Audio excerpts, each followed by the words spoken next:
All right, folks, let's just kind of go through our D2L site. I've laid it out to be fairly simple. You've already watched this welcoming message, and each week, once or twice a week, I will post another announcement, which will be a video message to you from me. Um, what I tend to do in my online courses is I will title them Module 1 update or Module 2 update, and that way you can make sure that you are on track with watching the most current ones.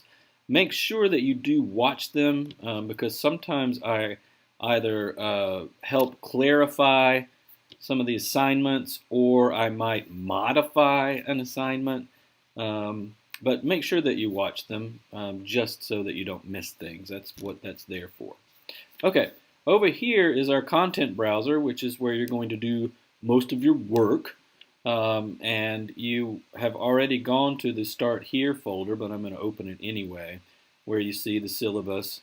All right, so one thing that I want you to do is post in the Creating Our Learning Community discussion board, and it's basically just posting something that you're looking forward to of this class, something that you hope to get out of this class.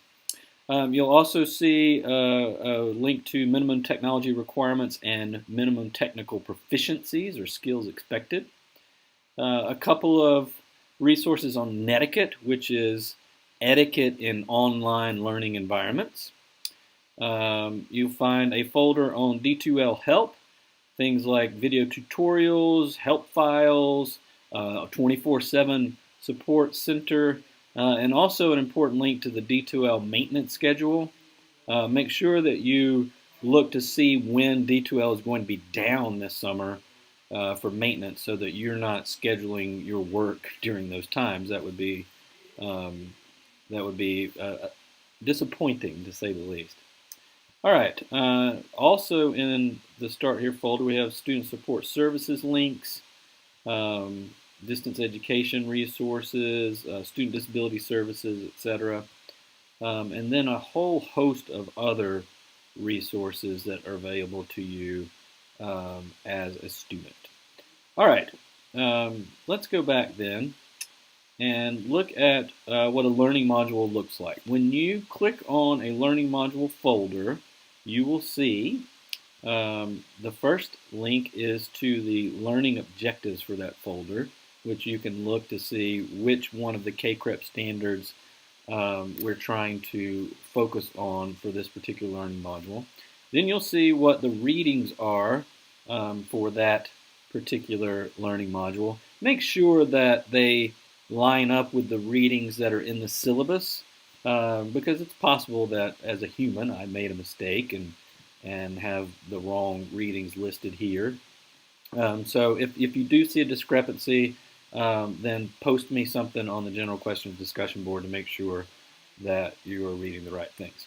All right, voice threads. If a learning module has them, then they will be listed here, and you should watch the voice threads after you do the reading. For those of you who have not had me in any class, the reading in a course is a major part of your learning, but it is the foundation of that learning. So the reading comes first to start with your knowledge base, and then a voice thread is usually there to help reinforce that learning and expand it to help you with understanding.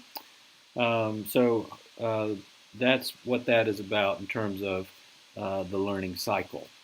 All right, the last thing that you may see in a learning module is a folder called snacks.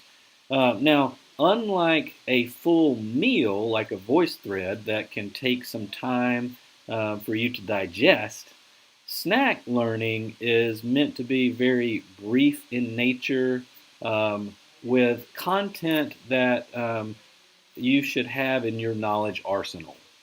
And the snack learning is meant to either break down complex content into high level understanding or and or to give examples of certain things. So whereas voice threads typically are longer and full of a lot of content, snack learning is meant to be very brief in nature, to hold your attention, but to be important parts of your learning. So make sure that you are also looking at those folders as well. And then the last thing that you will find in a learning module is the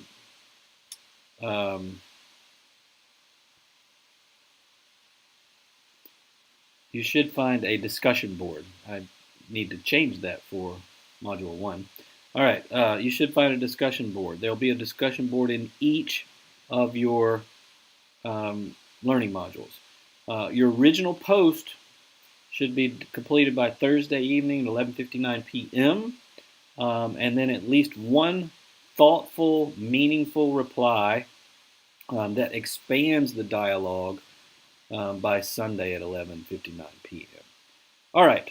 If you think of anything else that you need, or you have questions about how to navigate or do this course, just post it in the general questions discussion board, which you will find under discussions.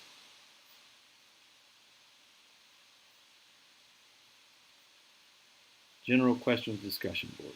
The last discussion board that I want to show you is the student lounge. I've created that as a place for you to just hang out and connect with your students. This is not something I'm going to monitor.